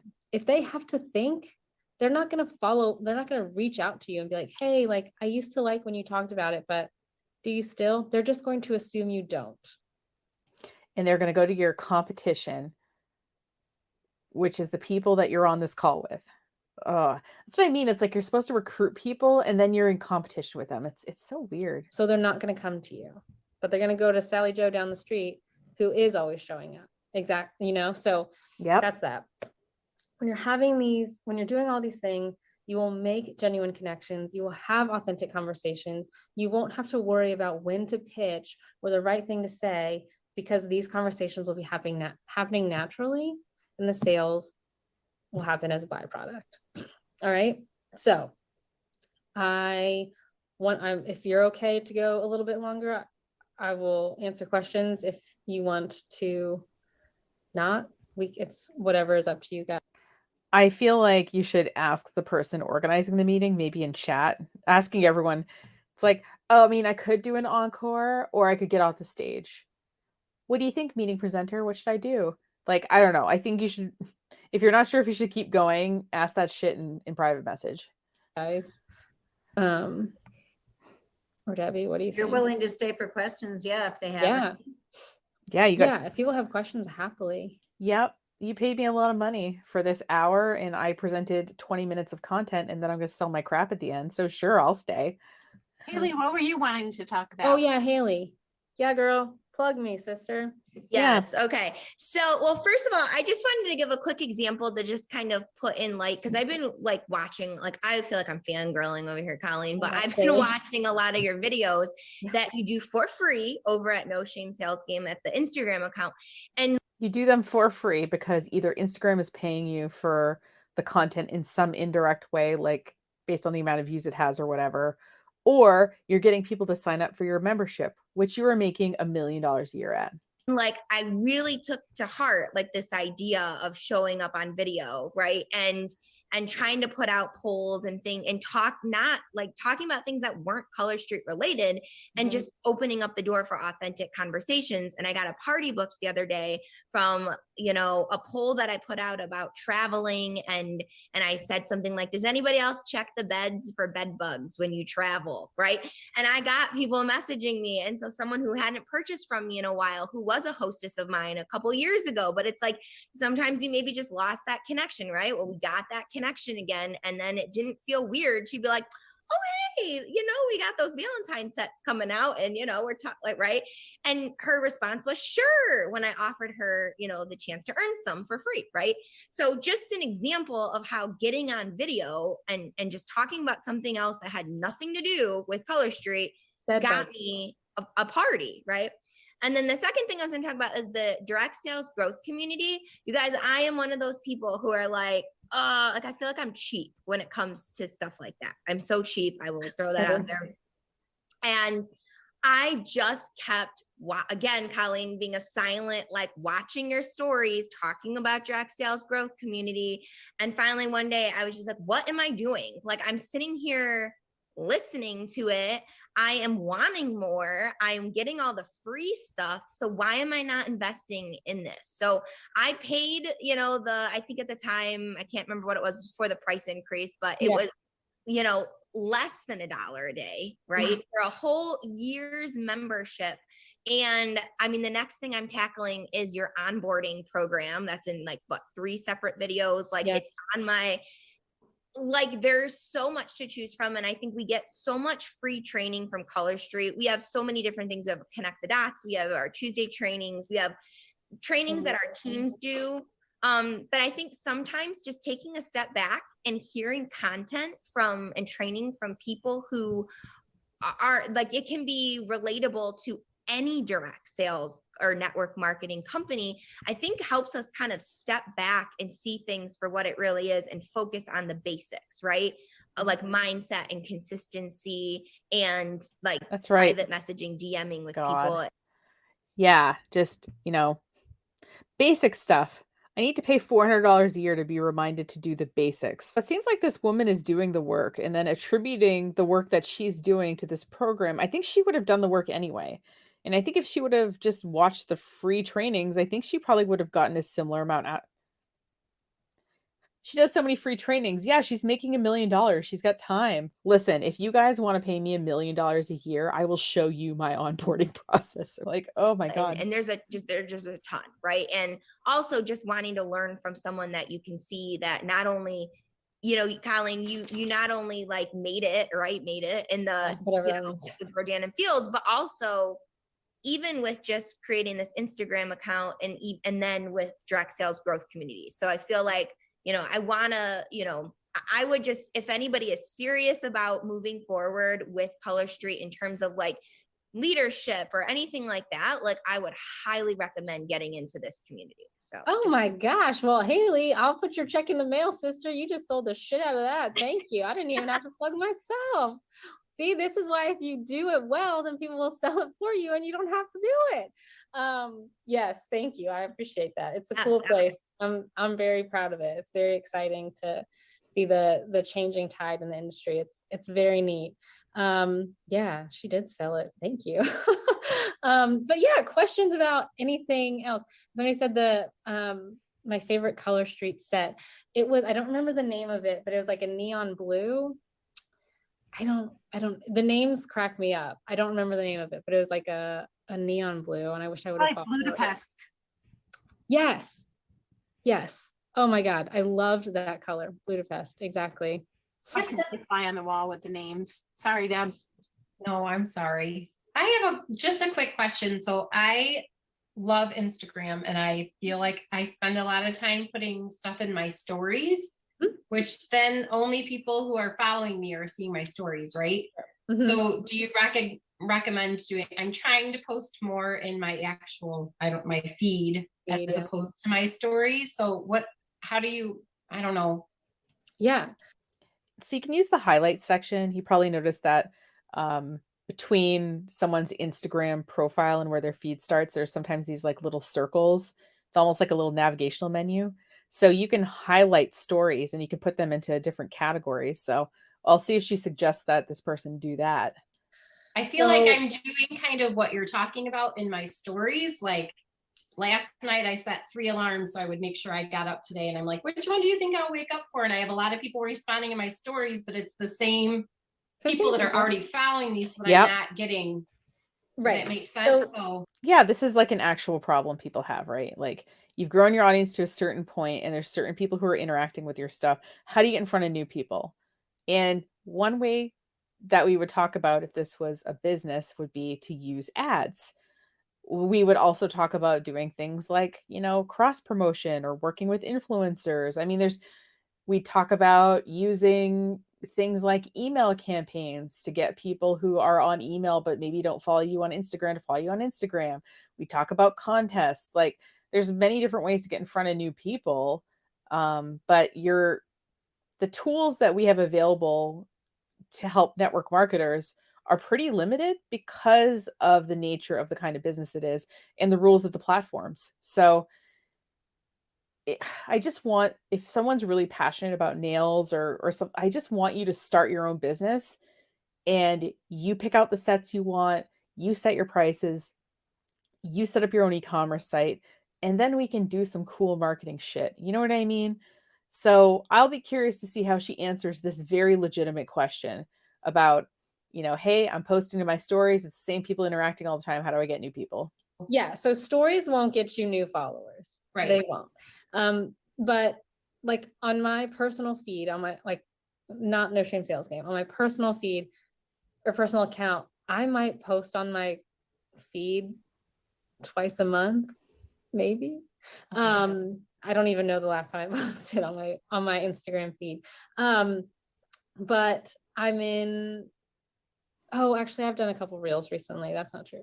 But I'm in my stories because I sell, and like people are like, oh, it's the same people watching, or I only had 30 people. Like if you had like 30, however many views, like think of it as an in-person event, because those views are individual people. It's not how many times it's been viewed, it's how many people. So if you had 30 people come to an in-person event, like I would happily get in front of 30 people and tell them what I do, or bring Haley with me to tell them what I do. Right. Like, so I think having the same people watch over and over again isn't bad, because sometimes people have to watch and watch and watch before they make a decision.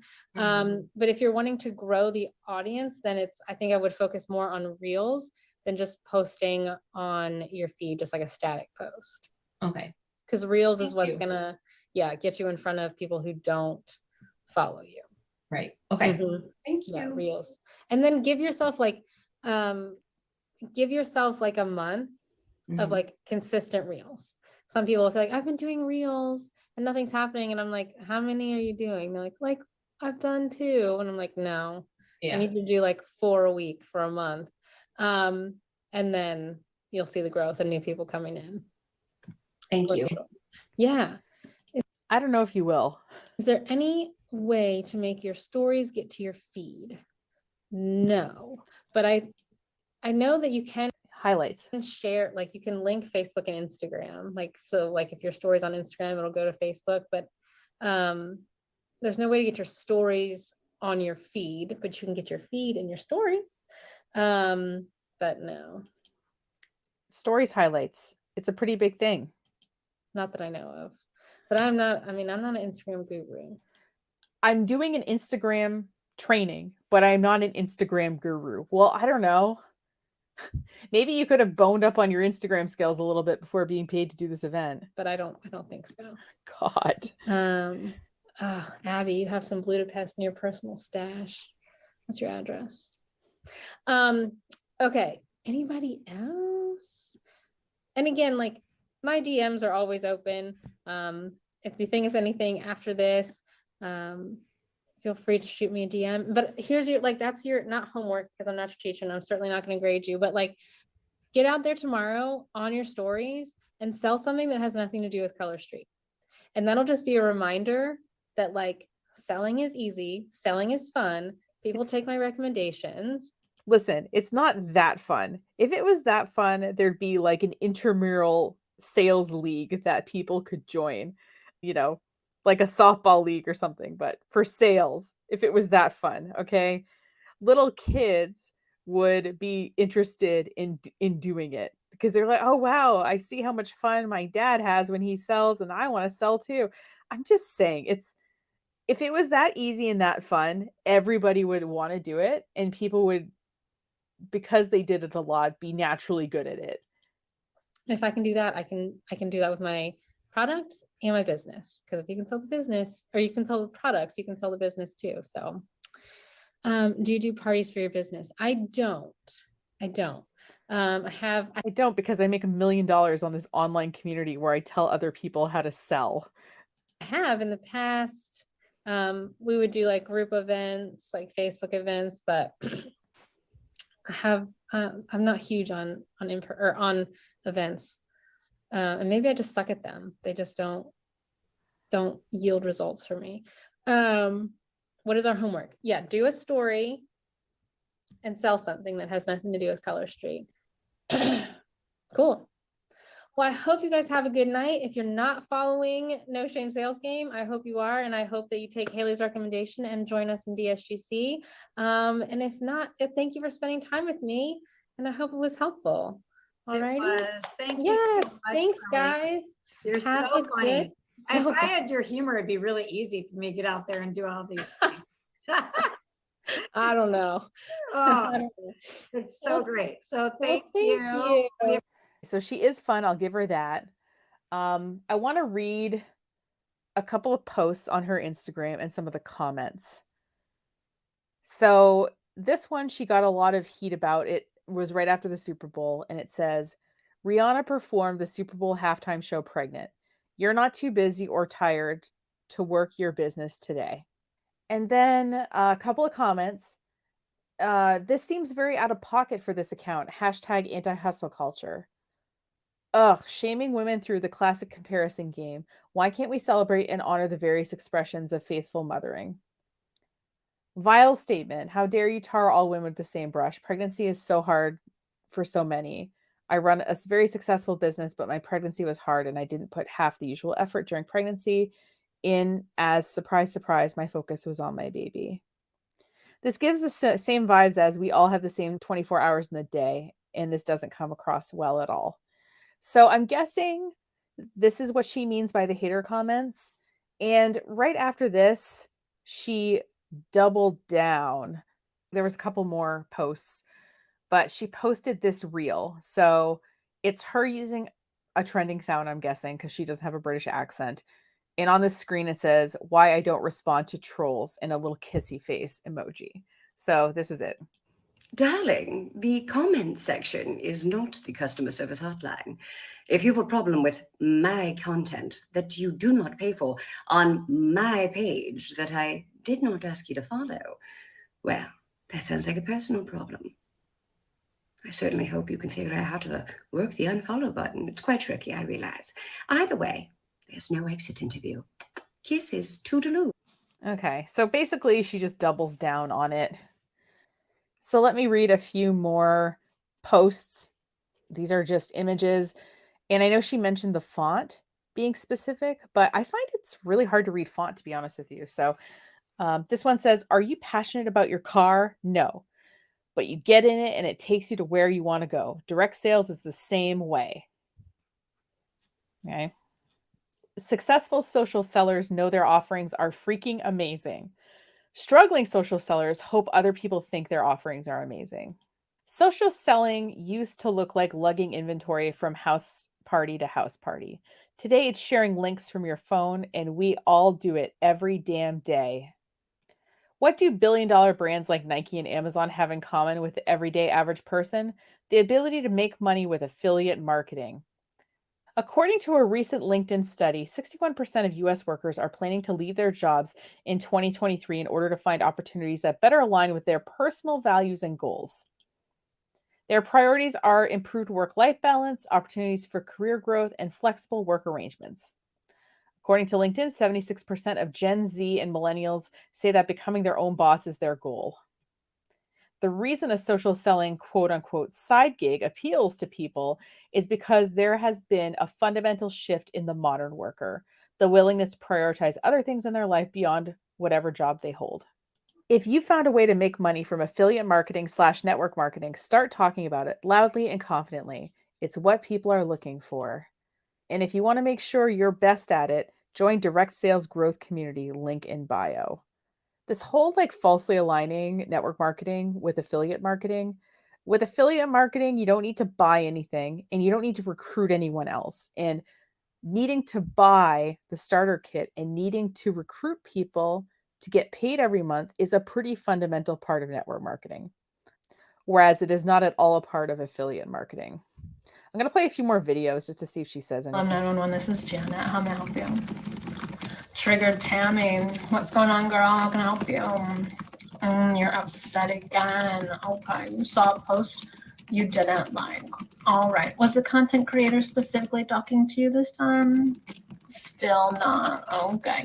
Was it one you could have scrolled by? That you didn't. Okay. Oh no. Did you go into the comments, Tammy? We've talked about this before. Your profile is private. Your handle's not your actual name, and your profile picture is a close-up of a flower. You are insignificant. Okay, right. Oh no. You went into her DMs because you think she should know that you fundamentally disagree with her content, right? Oh, and that you think she should die. Casual and low, even for you, Tommy. All right. Now, I know we've spoken before. Do you need help locating the unfollow button? No, you just enjoy a hate follow because that's who you fundamentally are as a human. Okay. Now, Tammy, I don't think there's much I can do to help you, but I know he's in your profile bio, so go find Jesus. Okay, bye-bye. Okay, I think we all agree that telling someone they need to die or anything even adjacent to that is not something we should be doing, that's really gross. So Colleen has only been around a couple of years as No Shame Sales Game, which is probably why I hadn't heard of her. As usual with these trainings, this one wasn't particularly useful. I was really surprised at a lack of visual or other ways to kind of orient people. I think she is an interesting speaker, like she's fun and vibrant, so I get that. But in terms of actual information, she only presented for about 20 minutes and didn't really have anything revolutionary to say, except to say, use reels to get in front of new people and use stories to engage with people who are following you. Don't post a lot about your product and service. Think of it more as a commercial during a show that you're presenting, the show being content about your life or what, people relate to. It didn't seem like she knew a lot about Instagram. Like, for example, a question I just completely made up right now is, okay, so let's say I want to do a longer format video on Instagram. Should I use Instagram Live or should I pre-record it? And what are the pros and cons of each as a longer form video content on Instagram? How can I tag products when I post them in my feed or in my stories? What options do I have there? Like, these are just two things I came up with that I feel like could have been covered and there would have been more than enough time. But as usual, we had to talk about mindset and we had to, remind people that they needed to be confident versus, giving them tactical ways to show up in their social media so they had more tools in their tool belt, so to speak. Now, I'm sure Colleen will think I'm a troll. If you've been on this channel for any length of time, you know that I'm not. I think it's important for us to look at people who position themselves as marketing and sales experts and look at how they teach and what they teach.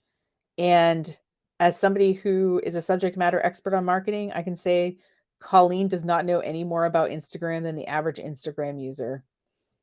She has a big account, but as I pointed out, this is a sort of content creator, influencer, meme account kind of thing.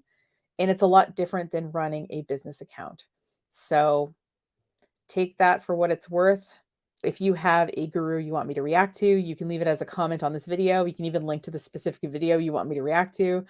Or if you're more shy, you can go to my website, breakingeveninc.com, click on the contact button on the menu and fill out the contact form that goes directly to me, and I will see your idea without everyone else seeing it. So thanks for listening. Let me know again if you like the audio format, and I do hope that you'll consider subscribing to my YouTube channel because I'm trying to get to monetization and I'm currently over halfway there.